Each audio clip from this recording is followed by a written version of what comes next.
Aprender, convite para fazer perguntas, para conversar. A inteligência artificial vai permitir aquilo que é a profissionalização da compensação. A forma como as empresas nos oferecem e a forma como nós usamos da compensação é sempre muito igual para toda a gente. Eu acho que cada vez mais as pessoas querem ter o ownership das escolhas, querem ter do seu lado a possibilidade de eu quero ter o que fizer mais sentido para mim. Colocar no ónus a flexibilidade do lado das pessoas e dar essa responsabilidade, acho que dá um empowerment gigante.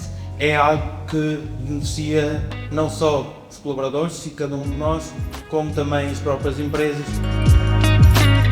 Eu acho ótimo quando alguém me diz: ok, eu gosto disto, foi-me bastante recomendado, mas agora tem que haver outras. Eu digo, por favor, porque nós acreditamos no que estamos a construir e nós queremos sempre estar a trabalhar naquilo que é mais importante para o mercado.